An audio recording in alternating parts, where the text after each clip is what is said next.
because your ego will destroy anything. Well, go back to the airport and fly the out of here. Hey guys, welcome back to Screen Orb. Today we'll talk about 3 of the grossest bars on Bar Rescue. Let's head into it. Number 3. Blacklight District. The punk rock themed Blacklight District in Long Beach, California was John's third walkout in Season 4's Drunk on Punk episode. Dave, the owner, would not accept any changes to the building, the drink menu, or the music selections. Anything else was selling out to him, so he only played punk rock. He made it clear that he'd rather close his bar than play a different genre. He exaggerated his ego to the point of insulting customers who criticized the music, as well as John and mixologist Phil Wills. He sneered at Phil's attempt to create a fruit-based drink menu that he'd done well in other music-themed establishments. As a recon spy, the Vandals' bassist Joe Escalante pointed out that, as much as he loved punk rock, it was a specialized genre unlikely to keep a bar afloat on its own. Dave chose to respond with a personal attack. Rather than criticizing Escalante's knowledge or logic, he made fun of Escalante's grandpa sweater and suggested that the 35-year-old punk rock veteran was too old to get punk. The offended bassist walked out of the scene. The addition of a kitchen was the only change Dave was interested in. John thought it was ridiculous, given that Dave couldn't even run a bar properly. Dave's bar was filthy, and during a stress test, it was more of a hindrance than a help. When Dave told John to leave to his face, insisting that he knew better, John gladly agreed. Dave's apathetic attitude, as well as the hope John took with him, dismayed the staff, particularly jilted investor Gabe.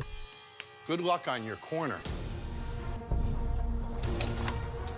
Number 2. O-Face Bar. In the Season 3 episode, Punch Drunk and Trailer Trash, Taffer's first walkout was at the trailer-themed O-Face Bar in Council Bluffs, Iowa. Matt and Karen, the owners, named the bar after a vulgar expression and treated their employees badly. Because they liked manager Amanda better, Matt and Karen responded to a staff member fight by firing the victim, bartender Sarissa, rather than the instigator, manager Amanda, as John demanded. John was enraged, and he was on the verge of being fired. The owners made amends by firing Amanda and apologizing to Sarissa, but this came at the expense of a day's worth of training. Their customer service was not much better. Matt refused to share the recipe for their signature orgasm shot with the customers, and bartender Dave was reckless with fire. They wasted even more time after an abysmal stress test by bickering and family drama. Karen blamed the shortcomings on security guard Sick, one of the bar's few decent people. Karen had a drinking problem as well, and she had her own bell to ring when she needed more booze. She had a bad attitude, refused to take responsibility for her actions, and frequently blamed Matt, who in turn chastised anyone who yelled at her. Another memorable scene showed the staff and owners arguing in the back room rather than training, while John and his experts waited at the bar in vain. John had to go back into the back room, break up the fight, and make a list of every action that led to him declaring the bar unworthy of a rescue. The final straw for John was his staff background check, which revealed evidence of criminal acts, including a video of Matt slapping Dave and offering Sick a raise in exchange for throwing him through a window. Matt showed no remorse for his actions. John refused to associate with or risk his reputation with people who lack morals and professionalism. He walked out after refusing to save the bar, telling Matt and Karen that they needed psychiatric help and marriage counseling more than a bar rescue. While Sick was giving his final thoughts, an enraged Matt yelled at him. Amanda was later rehired after Sick was fired. John learned in a follow-up episode of Back to the Bar that the bar's owners had remodeled it, but the negative portrayal and dreadful brand identity remained the same. Although Matt showed promise by removing a regular who acted inappropriately towards a female spy, drink and food sales did not improve. Matt was arrested in February 2016 and pleaded guilty to second-degree sexual abuse and assault with intent to commit sexual abuse on an O-Face Bar employee. On the condition that he follow his plea agreement, he was sentenced to 2 years in prison, with the charge suspended for 90 days, followed by 2 years of probation, 20 years of parole, and the completion of a sex offender treatment program. Matt finished his prison sentence in April of that year, but was arrested and returned to prison soon after failing to register as a sex offender. O-Face Bar is still open for business in 2019. Please explain this. You think I'm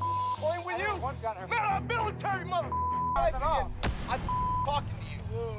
Number 1. Council Bluffs. It's in the heartland. According to bar consultant and reality TV host John Taffer, Taffer said the worst bar rescue he's ever worked on was in Council Bluffs, Iowa, in a recent interview on KMTV's The Morning Blend in Nebraska, when a TMZ photographer caught him last month and asked where the worst bar in America was. He had a similar message. After the episode aired, the bar's liquor license was temporarily revoked. However, the decision was later overturned by a judge, and they were granted their license. Bar owner Matt Overmeyer said the show's producers encouraged his staff to stage fights for the camera. Taffer said he hates blaming the area because the bar in Council Bluffs O-Face was being run poorly at the time. Taffer explained, it just happened to be there. This was an owner who was violent with his employees, and it's the first time ever in bar rescue history that I walked out and never remodeled their bar. But it's not all bad news. Because of Omaha's distinct style, Taffer says he has a few favorite spots. What surprised me about Omaha when I was there is that there is a very cool mixology and bar thing happening there. Taffer said, the city has a sophistication and a style to it that I really like. And and a wind cover. Right.